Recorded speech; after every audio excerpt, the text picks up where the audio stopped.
Have you ever worked with a leader that you don't see eye to eye with? Let's talk about a crucial topic for every organization: why your leaders don't need to agree, but they absolutely need a shared way to work. Have you ever seen senior leaders with the same goals, but every decision feels like pulling teeth? Let's explore why this happens. Imagine two capable senior leaders with the same goal and pressure. One pushes for speed, the other for alignment. They aren't wrong, but this clash slows the organization down. Most organizations dismiss this friction as a, quote, style clash, but it's often much deeper than personality. The real issue is when leaders rely on personal style, because the organization lacks shared systems for collaboration and decision-making. Style becomes the system. This manageable tension comes with a hidden, costly price tag that no one names. Decisions drag on. Work gets revisited. Direction shifts constantly, because no one is clear on how disagreements actually get resolved.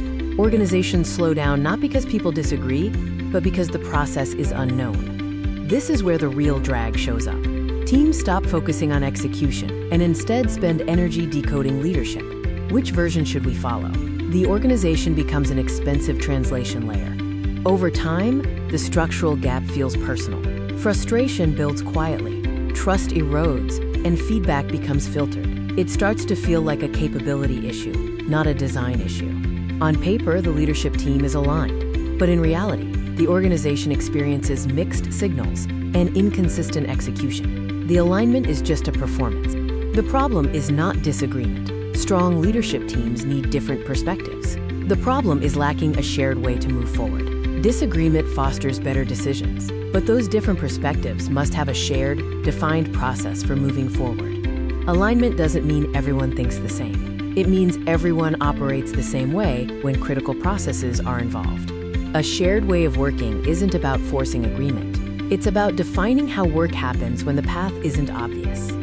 Strong organizations are clear on several critical elements, such as who holds the decision-making authority when perspectives clash.